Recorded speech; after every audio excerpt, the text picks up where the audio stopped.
The Night Train. Mr. Harris liked trains. He was afraid of aeroplanes and didn't like buses, but trains, they were big and noisy and exciting. When he was a boy of 10, he liked trains. Now he was a man of 50 and he still liked trains.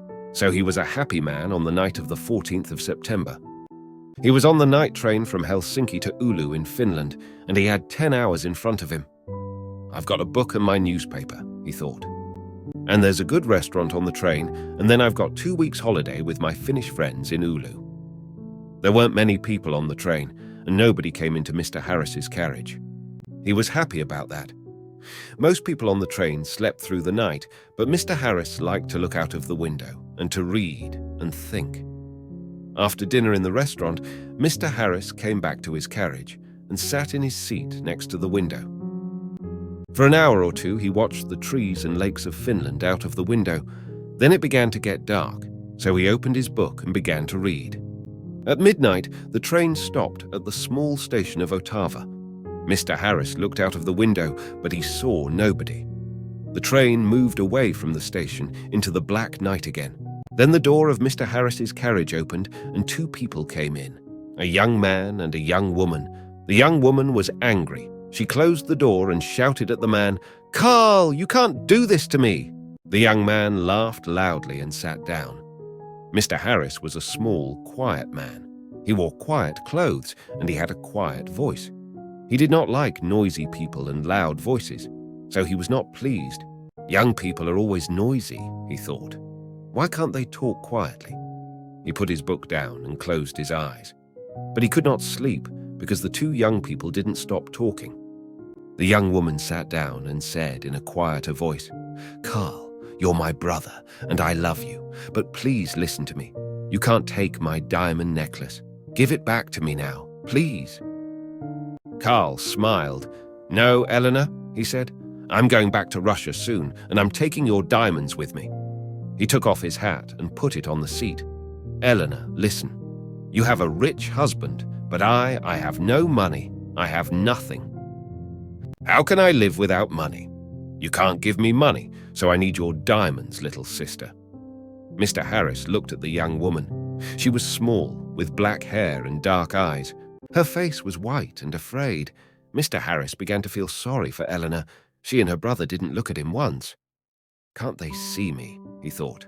"Carl," Eleanor said. Her voice was very quiet now, and Mr. Harris listened carefully.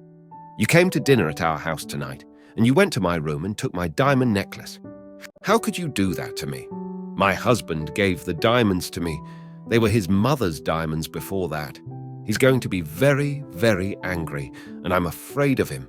Her brother laughed. He put his hand in his pocket, then took it out again and opened it slowly.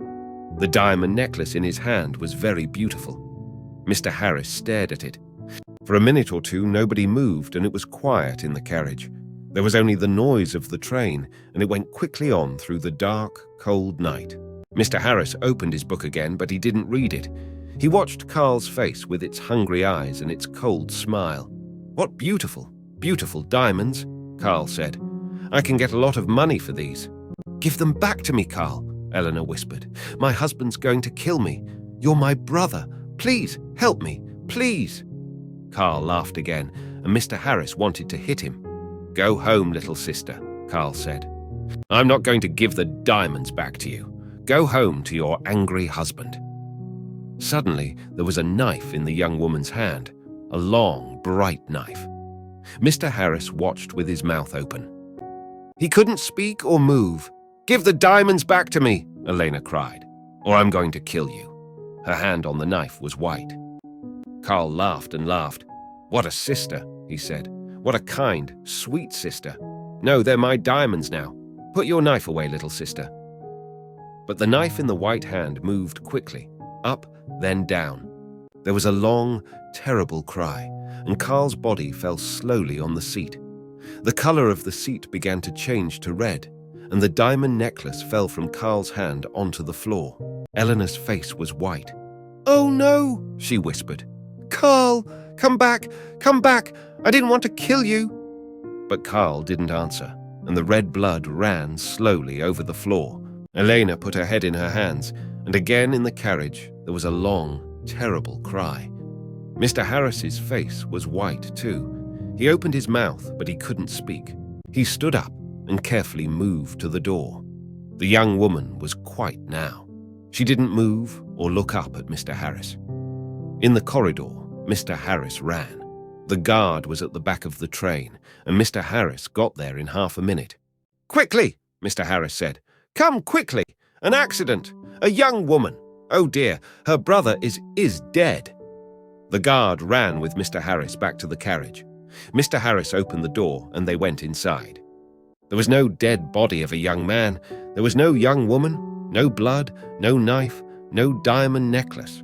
Only Mr. Harris bags and his hat and coat.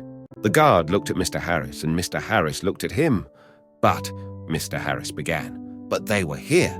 I saw them. The young woman, she had a knife and she killed her brother." "A knife, you say?" the guard asked. "Yes," Mr. Harris said quickly. "A long knife, and her brother took her diamonds, so she—" "Ah, diamonds," the guard said. "Was the young woman's name Eleanor?" he asked.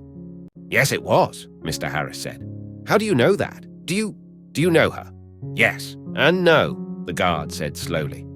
He thought for a minute, then looked at Mr. Harris. "Elena di Saronelli," he said. "She had dark eyes and black hair, very beautiful. She was half Italian, half Finnish. Her brother was a half-brother. They had the same father, but his mother was Russian, I think." "Was? Had?" Mr. Harris stared at the guard. "But Eleanor, she's alive. And where is she?" "Oh no," said the guard. "Elena di Saronelli died about 80 years ago. After she killed her brother with a knife, she jumped off the train and died at once.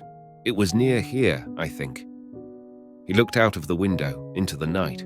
Mr. Harris's face was very white again. 80 years ago," he whispered. "What are you saying?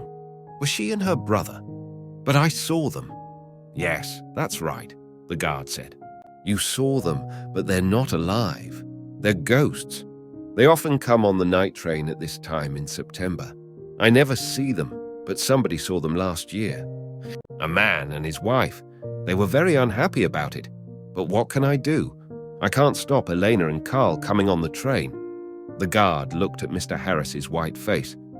"You need a drink?" he said. "Come and have a vodka with me." Mr. Harris didn't usually drink vodka, but he felt afraid. When he closed his eyes, he could see again Eleanor's long knife and could hear her terrible cry. So he went with the guard to the back of the train.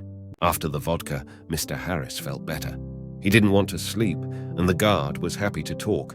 So Mr. Harris stayed with the guard and didn't go back to his carriage. "Yes," the guard said. "It's a famous story. I don't remember it all. It happened a long time ago, of course. Elena's father was a famous man here in Finland. He was very rich once, but he had 3 or 4 wives and about 8 children. And he liked the good things of life. So there wasn't much money for the children. Carl, the oldest son, was a bad man, people say. He wanted an easy life and money in his hand all the time. The train hurried on to Oulu through the black night, and the guard drank some more vodka. "Now, Elena," he said. "She didn't have an easy life with those 3 difficult men. Her father, her brother, her husband. One year she visited her mother's family in Italy, and there she met her husband, Di Saronelli. He was rich, but he wasn't a kind man. They came back to Finland, and Carl often visited their house. He wanted money from his sister's rich husband. Elena loved her brother and gave him some money. But Di Saronelli didn't like Carl and was angry with Elena. He stopped giving her money, and after that, well, you know the story now." "Yes," Mr. Harris said. "Poor, unhappy Elena." Mr. Harris stayed with his friends in Oulu for 2 weeks. They were quiet weeks, and Mr. Harris had a good holiday. But he took the bus back to Helsinki. The bus was slow, and there were a lot of people on it, but Mr. Harris was very happy. He didn't want to take the night train across Finland again. Thanks for watching. Please like and subscribe our channel for more upcoming videos.